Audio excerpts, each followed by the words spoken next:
All right, guys, welcome back to another powerful episode of the Conviction Fiction, where we amplify voices, break stigmas, and explore the realities of life after incarceration. Again, guys, I'm your host, Antoine Rivers, and today we have a truly inspiring guest with us. Now, imagine building a future where love, resilience, and second chances take center stage. That's exactly what today's guest, Ebony Ross-Stover, is doing. Ebony is the co-founder of Dreambuilders Foundation, a nonprofit dedicated to supporting at-risk youth and individuals transitioning from incarceration. But this mission isn't it's more than just professional for her, it's deeply personal. Ebony recently married someone who was incarcerated, and her journey of love, advocacy, and empowerment has become the foundation of her life's work. In this episode, we'll dive into Ebony's story, how she navigates love behind or beyond bars, the challenges of breaking societal stigmas, and the incredible work she's doing through Dream Builders Foundation to create real change. So, whether you're looking for inspiration, insight, or a fresh perspective on the impact of incarceration on families and communities, this conversation is one you don't want to miss. So, let's get into it. Welcome, Ebony, to the Conviction Fiction. Hey, how you doing? I'm doing well. How are you? Awesome, awesome. All right, so um, where's Ebony? My sound person is messed up. Uh-huh. But at the end of the day, that was a great intro for you. But tell me about Dream Builders Foundation. Whew. Dream Builders Foundation. So it's my baby now. A lot of blood, sweat, and tears. It has been put behind Dream Builders. We started the organization in August. So I am the co-founder. My husband, who is incarcerated, he is the other co-founder. And it just all started from a conversation. We were on the phone one day. He was just kind of thinking about life, past experiences, and things like that, and how he wants to kind of build a program for youth when he comes home. And we also started, of course, talking about reentry and what that looks like too. So he kind of gave me the idea. He put the battery in my back, and from there, I took off. Started the nonprofit. We're a 501c3, so we're approved like through the IRS, and we've made a lot of good connections since August. Contracted with the Department of Corrections in Pennsylvania, working on other contracts with the Department of Corrections in other states as well, and working on a contract with the school district here too for our youth program too. So we're heading in the right direction. Awesome, awesome. So when you say like it was a conversation, like there's a stigma. Like most people believe that we cannot talk to someone of the opposite sex, especially coming from I don't know, the black experience, the African American experience, but just off a conversation, you guys are making real lasting change. We are. So, you know, and society says that people incarcerated are bad people. Not everyone incarcerated is a bad person. Everyone deserves, a chance at love. And, my background, I'm not supposed to be with somebody that's incarcerated, but you can't help who you fall in love with. Grow up in a two-parent household. What does that mean when you say you're not supposed to be with somebody who's incarcerated? And she laughing, guys, because we kind of talked about like how the conversation would go. What does that mean exactly when you say that you're not supposed to be with somebody that's incarcerated? There's no boundaries on love, right? There isn't. However, society says when you grow up in a two-parent household, in a house, a fence, a dog, one sibling, two parents that are college educated, myself and my sibling, college educated, I'm not supposed to be with somebody that's incarcerated in society's eyes.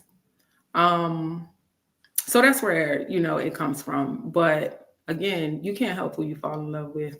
And everybody, again, that's incarcerated are not bad people. My experience with my husband has been like one of the best experiences I have had as far as like dating goes. So, I'm just, I guess, out here living on edge. There you go. There you go. I appreciate you again being on the show today Mhm, because I want to talk about Dream Builders Foundation.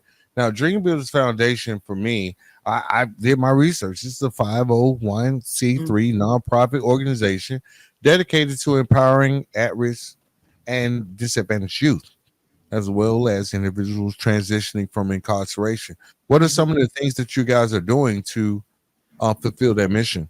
So we have a lot of different programs. Our Inside Out program is a program that focuses on us actually doing the legwork with individuals who are currently incarcerated. So it's a 6 to 12 month program where we kind of break it down into pieces. We offer life skills, reintegration, housing, workforce development, financial literacy, and things like that. So that's like our Inside Out program. And then we also have virtual programs as well. And with those programs, those are for people who have been released that still need a little bit of assistance, and then also for their loved ones too. So those programs consist of, we have one coming up on the 26th of this month.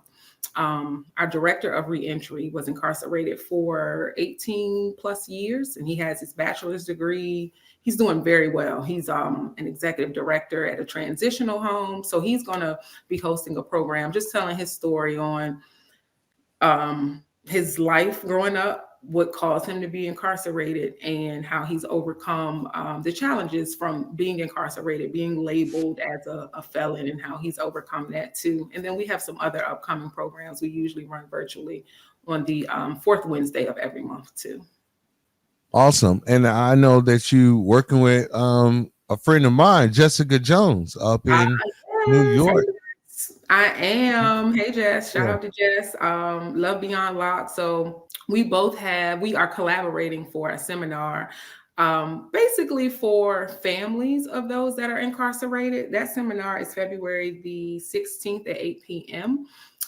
Tickets are on Eventbrite if you're interested, but we are she's going to share her story of um, how life has been for her since her husband is released. I'm going to share my story about my life, that my with my husband being incarcerated, and then just some of the things that we feel are very necessary for anyone who has a loved one incarcerated to kind of think about, reflect on, and provide them resources where they can not only help themselves but help their loved ones too.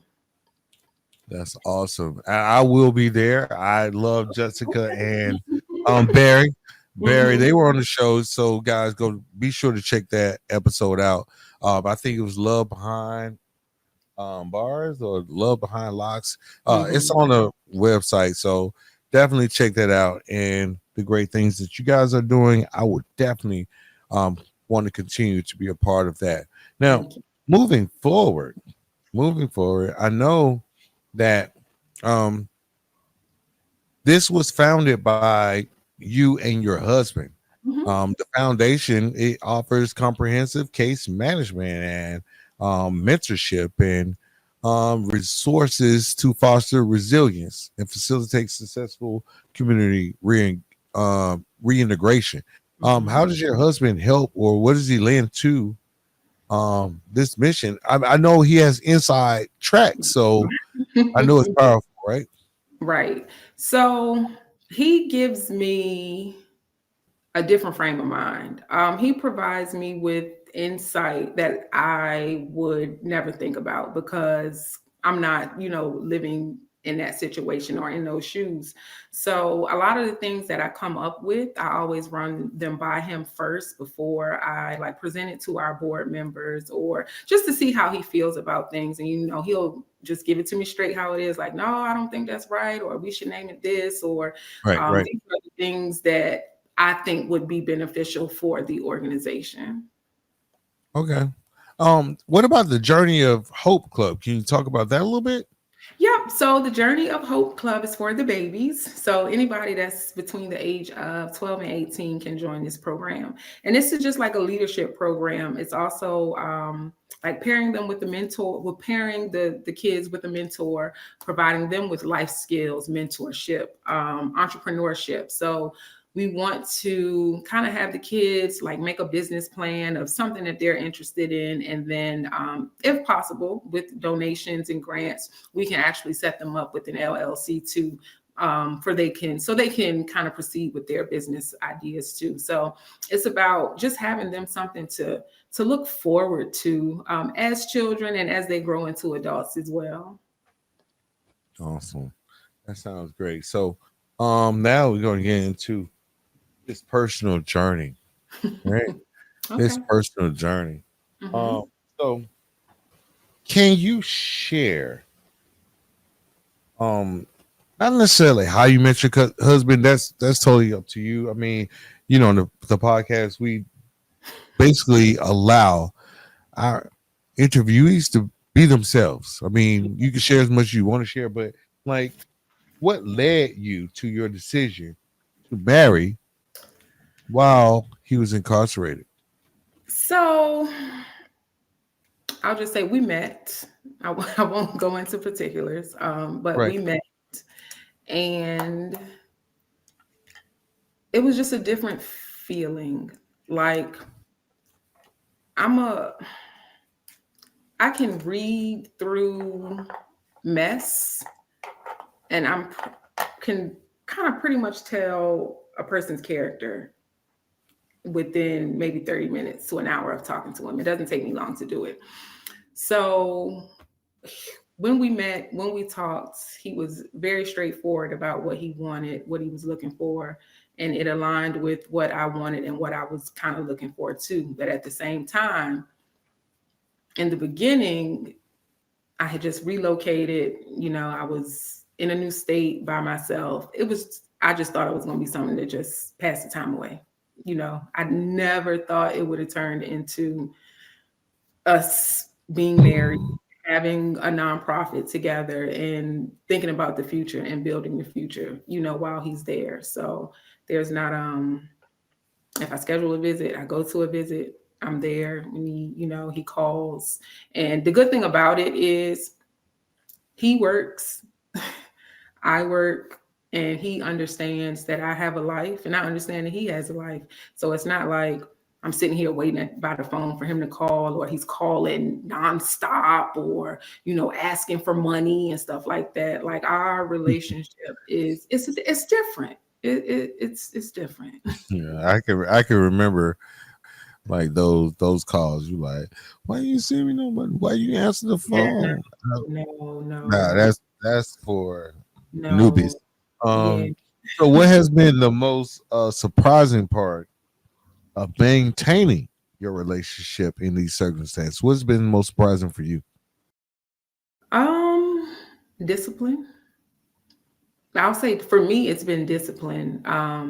Knowing that me driving 4.5, 5 hours to see him as often as I do, me, not going out, me reverting to Islam, not drinking, not having wild thoughts or out here just wild, all willy Okay, nilly. okay, I'm gonna jump off script just a little bit right here because you're doing all that for Hmm. somebody that's away, Hmm. right? Somebody that's away. There are individuals that are in relationships today that can't stand each other. Yeah.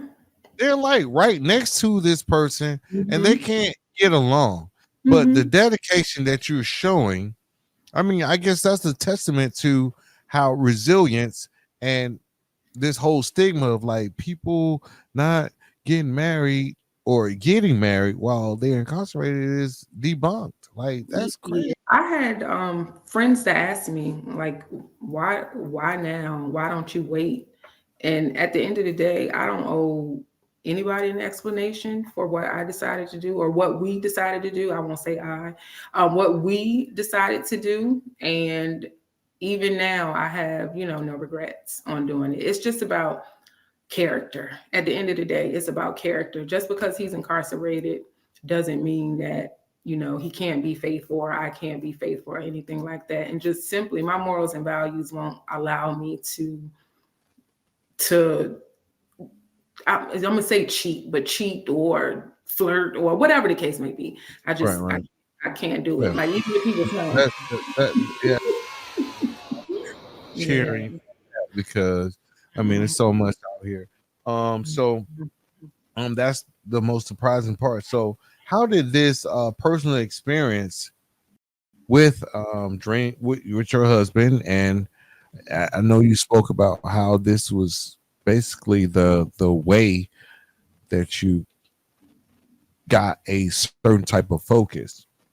How did Mhm. this work experience inspire the creation of Dream Builders? So I've always been a business person. I've had businesses, stock businesses. I'm an advocate for anything. If I see an old lady in the grocery store that needs help reading something, I'm like, hey, you need help? So when he talked about what he wanted to do, I was like, all right, well, I'm out here. I believe in you. I believe in the mission. I'm a big advocate for whatever I can advocate for. Let me put it in motion and see where I go with it. And it's crazy because I'm an introvert. So me being at home, me not talking to nobody, I'm cool with that. But now that I'm a co-founder and it's just like half of me right now, and I'm out in rooms and I'm speaking about the organization and I'm telling them, I'm a co-founder, my husband's a co-founder, but he's currently incarcerated, and not knowing how people are going to view me or judge me, when I say those things. So it's been different, but it has given me a lot, and it has proved to me a lot about myself as well. Awesome, awesome. So, what inspired the name Dream Builders? My I husband know doesn't. that's like off the cuff. I didn't give you that question earlier. You did. My husband doesn't like it. He say it's too commercially, I guess. I don't know. I was just going through stuff. He was like, "That's it." I was like, "I can't come up with nothing else." And it was something I said. It was another one. He was like, "No, that sounds too close to like Meat Mill, Dreams and Nightmares. I don't like that one." And I was like, Mm, "Dream Builders," and he was like, "Yeah, that's cool." So I did. I named Dream Builders, and he agreed. But he named our reentry program that's geared towards people who are currently incarcerated, which is Inside mm. Out. So, 50-50. 50-50. We'll make it work. Yeah. That's what marriage is about. And I want to thank you. I mean, you were on one of the sessions that we had with the Pod Movement. The Pod Mhm. Movement, which is an amazing program. It I was didn't even awesome. know they could do that. Me neither. But my brain, I was like, yo, when I Wow, they're like they in I was there. like, They're in listen. there. Yeah, Mm. so shout out to Pod Movement for the work that they're doing, the inspiring work that they're doing. But back to Dream Builders. Okay. Can you share a moment Hmm. from your work that really touched you or reaffirmed why you started this nonprofit? So I'm going to share two, if that's okay. That's fine. So one of them is like an actual, I'll say, business moment. So there's this lady that kind of runs like the county prison here in Pennsylvania. And I was trying to get Dream Builders in front of her, trying to get Dream Builders in front of her. So I sent her an invitation to our first virtual program, just talking about Dream Builders, what we were trying to do, and things like that. She joined the program. I was so nervous when I saw her email come across saying that she joined the program. She joined, um, opened the floor for questions. She was like, Ebony, I like what you're doing. I'm going to follow up and send you an email. Now she invites us every month to go to the county prison to speak to the individuals incarcerated about our program. And that Mm. was maybe like a month and a half after we started. So that's a big win. And it has opened the door for other things to happen for us. Our second win, we had a client. I've been kind of talking to him back and forth, back and forth, back and forth. Asked him if he did the application. No, yes, no, yes. I'm scared. I'm nervous. I'm just getting out. I don't know what to do. So he sent me a text earlier this week, and he asked if we received the application. I'm like, no, we haven't gotten it yet, but I'm off on Thursday. I'll call you. We can do it together if you're having a problem doing it. And he was like, thank you so much. I appreciate it. I really want these services. And it was just you all are doing great things. It's not a lot of people out here like your organization. I really appreciate that. You're trying to help me. So that's a win. I like stories like that where we can help in any way that we can. That's awesome, man. So, like with your nonprofit, I don't know how much money y'all got, but y'all should fly me out. I'll come up there. I'll talk. So we don't have no money, and that's the thing.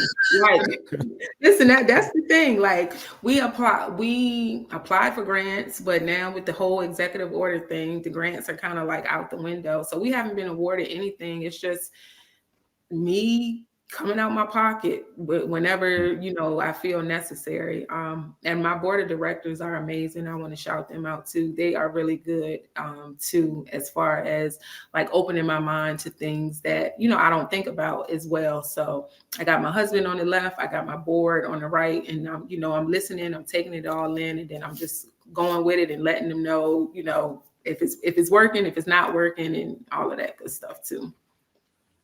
That's awesome. And we want to, at the end of the show, I want to make sure I get those names of those boards of directors because we advertise. That's whatever money we get for the podcast that we are running, Conviction Fiction, we put in advertising. So like spread the word. Like give me those links, or if they have social media or something like that, give them to me because I'll put them in a post. I'm like, hey, this is what the great work that they're doing in Philly.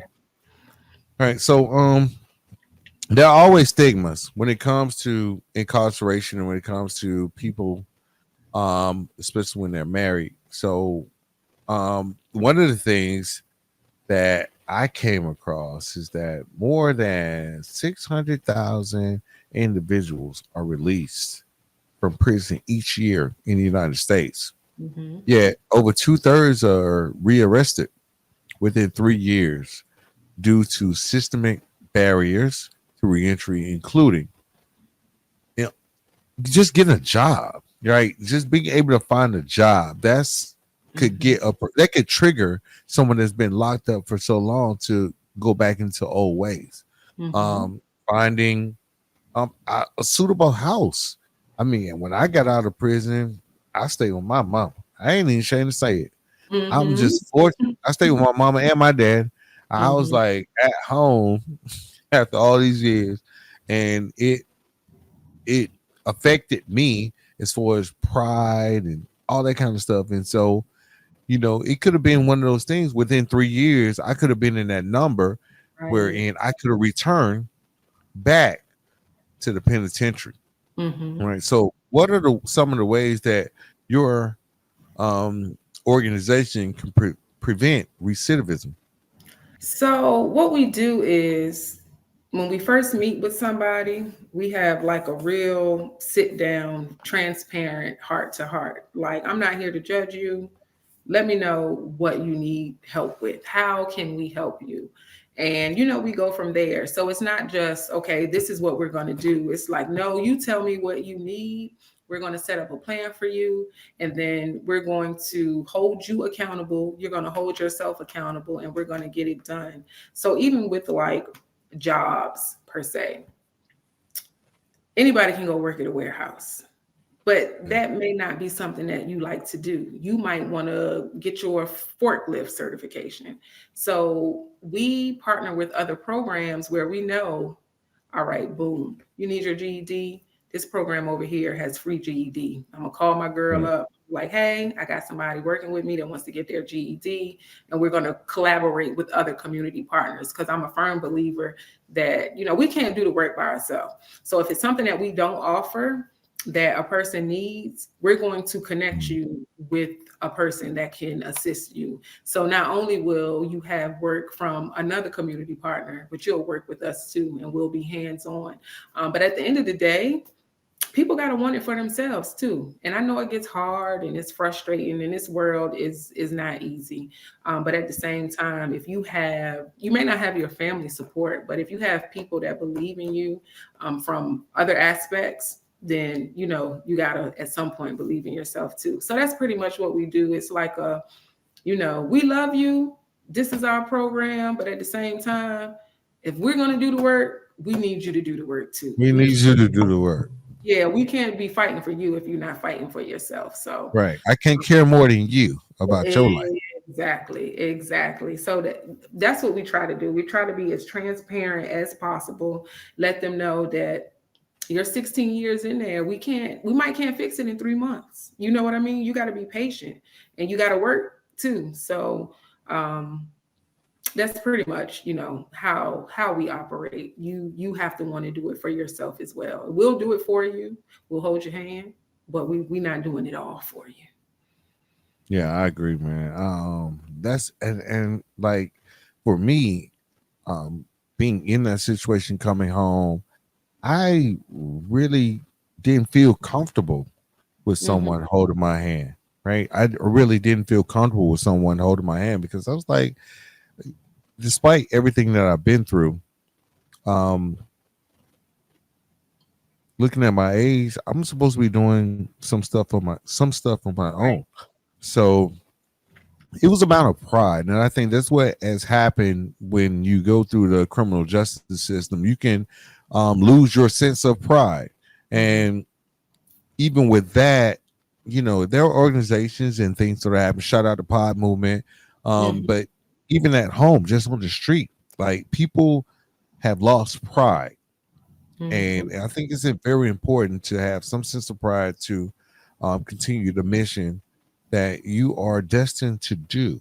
Because life gonna life, like you said, It is. life gonna life. It It's gonna is. do it.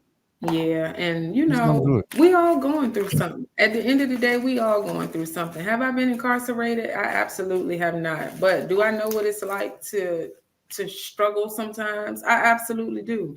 Do I know what it's like to feel like, oh, I don't want to ask them for help because I want to do it myself? I absolutely do. So I get it.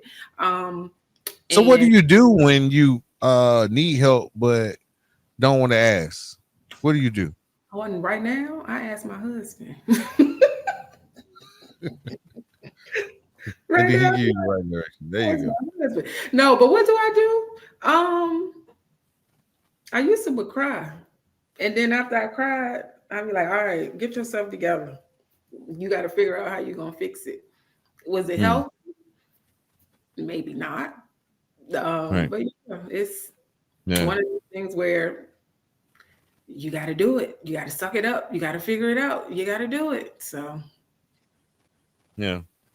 So coming to the not necessarily the end portion because mhm. this is a great conversation, but what are some of the common misconceptions about families and marriage of incarcerated individuals that you've encountered? So this is my perspective, and this is just my perspective. Yeah, it's only you. I'm gonna give you two perspectives. So I'm on TikTok, and somehow I've gone into a rabbit hole of prison wives. And I guess, I don't know. I feel like I don't think it's something that should be glorified. Like, it's not easy. Um, when it's time to go to bed and your spouse isn't there, or you can't talk to your spouse when you want to talk to your spouse, it's not easy. And I see people on like TikTok and social media, like putting it out there, and like it's a like I don't even know how to explain it, but it's like it's a That's joke. weird. I don't be on TikTok like that. I ain't never Yeah, seen it's that like it's a before. joke. So it'll be people like doing skits and like cussing and fussing. Like, when my man called and he does do this or whatever, I hang the phone up on him. I'm like, what? It's it's just a lot of stuff that I don't agree with. And I mean, I guess it's for money and stuff like that. And that's how you want to get your paper. That's how you get your paper. But never would I ever like let the world inside of like recording my video conversations with my husband or recording my phone calls with my husband and putting it on social media. Like, would you do that if your husband wasn't incarcerated? You know what I mean? So it's Mm. just, I don't know. I don't think it's anything to be glorified because it's hard. Um, Hmm. So how and do you balance all of that? Like, how do you balance advocating for your husband's rights and like the stuff that you guys want to do as husband and wife, but at the same time he incarcerated? So how do you balance doing all of that while running a nonprofit? it's not it's not hard because it's a it's become a passion. And when it's a passion, it's not like it's work for me. It's something that I know my husband will need when he's released, and people need it. The services are needed. Whenever I go into a room and I speak about the nonprofit, I'll always say the mission isn't for everyone, but that does not mean that the services are not needed. So me knowing that the end is near for him, the assistance that he's going to need, and then just my interaction with people who have been home and haven't had support, or the people that I've spoken with who are inside that don't have support. That's what keeps me going. Just knowing that there's a need for the services, and whether it's with me, another organization, or anything like that, you gotta fight. You gotta fight. That's awesome, man. I guess, um, so I mean, when it comes to that, I think that, because somebody asked me, what advice would I give to others who might be hesitant to pursue a relationship with incarcerated individuals? Because I had a cell phone. I had a cell phone Hmm. or two or three, Hmm. moving around within the penal system. And I kind of, and despite being able to like study Islam and try to get in touch with my spirituality, it was more so of me just trying to survive. Hmm. It was Hmm. more of me. So I would have put so much on my family. I had put so much on my um just my family that I started like I have to find other means, and Hmm. so I delved into reaching using the cell phone, reaching out. I was just jump on chat lines, group rooms, and all this stuff. Like back in my day, because I was locked up. I ain't gonna tell you how long I've been locked up, but they have MySpace and all these little like Hmm. websites and stuff. Hmm. And I would jump on and I'm like, hey, can you buy me a phone card? Can you send me some money? Can you do me this? When I get home, I'm gonna do this. And when I do this, and there was a game like you can get as many people as you can in Hmm. order to support your your books. Make sure your commissary straight. You had to, I mean, you don't want to rely on a lot of people didn't have those Oh, resources and yeah, stuff. You know what yeah. I mean? So it was important for me, and I started kind of living off the land. That's a whole nother episode, but being able to, you know, not put pressure, Hmm. because I came from a two-parent family, Hmm. and they did their best to raise me and my siblings. I just chose to do No. different. Hmm. I just chose that path, and so it pained them. And for years I was like, hey, well, I need this, and I didn't use it like somebody gonna do something to me. Right, right, I don't, right. I ain't used it like that. I was like, well, I ain't got this. They be like, okay, we're gonna send you something. And then, Hmm. after a while, it's like going through programs, going through um criminal behavior tactics and stuff like that. It's like I'm just sucking off of them when I'm not providing Right. for my own self, and it made me feel different as a man, and especially like looking into Islam, looking into spirituality, looking into other religions, Buddhism, and just like what does it take to be a man? Okay, Hmm. so yeah, that cell phone can be an amazing tool.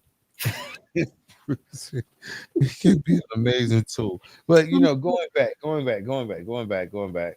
So We talked about some of the misconceptions that people may have. Mhm. And that's another misconception that people may have, looking on the inside. They say, well, they just praying on you, girl. They praying on you. They know They, you nice. They know you sweet.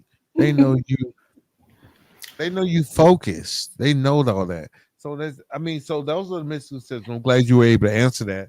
But um looking ahead, what are some of the long-term goals for Dream Builders Foundation? So we want to get in different states. So right now we are in Pennsylvania, but we are looking to expand into different states and Okay. get inside of different prisons in different states as well to offer the services that we have too. So that's the end goal. Kind of be a, I won't say worldwide, but be a very very well known nonprofit in different Mhm. states. Have our Okay. headquarters in Pennsylvania, but have other branches in different states. Well, you have a partner in Georgia. You were on the pod movement, so Mhm. there's a lot of people that need help. Yeah, We know. yeah. So how can people get involved or support your mission? Woo. So you can visit our website. The website is dbfdn.org. You can send us an email at outreach@dbfdn.org. We are on Facebook, Dream Builders Foundation. And then we're also on Instagram at dream_builders FDN. So all of Awesome, those ways you can reach out. I will answer all of the correspondence from awesome, those awesome. methods. So And I'm putting in pod movement, and I don't know what's gonna happen right there. It's probably gonna blow up. It's I really hope gonna blow up if I do send that. send them on, send them on. I will. So we're coming up on the end because we did about 40 minutes or Okay. more.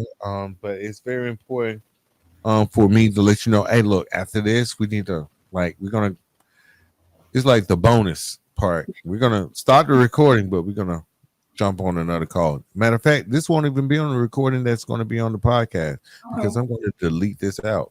But I want you to stay on Okay. to recap everything that we did. But last thing, Ebony, I want to thank you for joining. But if there was one message that you could share with Hmm. listeners about love, hope, resilience, patience, Mm.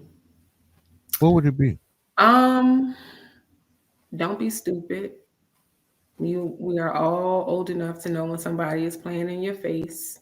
The signs are there. However, be open minded. Just because a person is incarcerated doesn't mean that they are a bad person.